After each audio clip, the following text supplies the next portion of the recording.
Right then, people. Quick transfer update for you lot. Nearing on midnight. Then each quick one on the sofa. Haven't got time to set everything up there. Chilling, watching TV, and then bang! Transfer news. Transfer update. Bid rejected. Before we do get into the details of the bid and the rejection and what next and all the rest of it, subscribe first of all. But we've got a little statement up here from some quotes from Wolves manager Vita Pereira after their side's win against West Ham in the Carabao Cup, thanks to super sub Strand Larsen. So maybe these two goals from the striker the other night, he scored 2 goals in 2 minutes to get them through. Maybe that upped the valuation by another 5 to 10 million, or like most clubs these days, when Newcastle come knocking, the price rises every single time. But this is what he said on Strand Larsen. Until now, Jorgen is our player, and we'll see what happens. Football is football. Every player has a price. But he is very, very important for us. We'll see what happens. He was asked, will he be here soon? Will he still be here next week after the transfer window? And he said, I'm the manager, not the owner. So obviously, he wants to keep his best players. But he how. But it depends on the club. It depends on the offer. And as he's stating then, as we well know in football, every player does have a price. But it's not 55 million. Getting to that in a minute. I know him very well. He will never, never force a move. Stop right there. Just hold your horses. Because as you would have seen in the title, Strand Larsen is showing Alexander Isak how to behave, how to be professional, and how to show respect to your football club and the fans and badge and city that you are representing. Something our Swedish striker doesn't do. Maybe the top better there in Norway, but yeah, he's obviously doing the right thing there. Strand Larsen still playing for Wolves. He's made it clear that he wants to move to Newcastle. I think all the reports over there in Norway and some from the UK have said he very much wants that move up to the northeast. Of course, he does. Play Champions League football. No respect to Wolves, but they're going to be in trouble again this year, mid-table if not relegation battling. They've sold Cunha, they've sold Nori. They obviously don't want to lose another one of their best players, but money talks and players want to move. But just like with Liverpool and Isak, we understand that. I understand that. I understand that. Isak wants that move to Liverpool. He wants to play for a club that's got more chance of winning the league and Champions League and get bigger money. That's fine. But why couldn't he do what Strand Larsen's doing and just played for the club that's actually paying him, represent the team that has been beside him for the last few years? So it's just more breaking news coming out there about the second bid being rejected, which we'll talk about in a minute. But that situation there was very poignant, I thought. Saying there, he'll never force a move. It's as if he was kind of saying, exactly, this is what it should be like, You shouldn't be forcing a move. And the mental thing is that Strand Larsen has only played for Wolves for 1 year. He's only signed permanently in the past couple of months, making that loan deal from Celta Vigo permanent for £23 million. So he's showing more loyalty to Wolves than Isak showing to Newcastle, even though Eddie Howe and the coaching staff developed him. We paid 63 million for him, gave him a big career choice, a big career leap, and he doesn't repay us. He doesn't play for us. He refuses to train or play. Yet Strand Larsen, who's been there 2 minutes, is professional and continues to play and score for his team. Back to what I was saying in the post-match press conference tonight. I know him very well. You'll never, never force a move.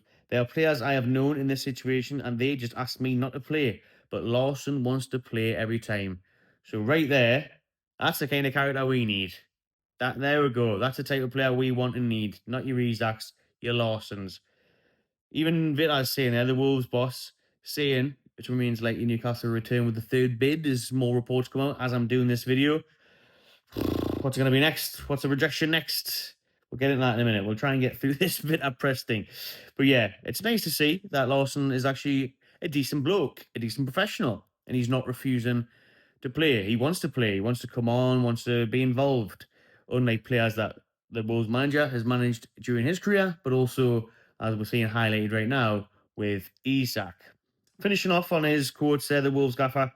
Tonight, in the end, he goes in at centre back and defends. It means that he has the character. But of course, we know football is football. We must be ready for everything. So again, he's braced himself there for bids.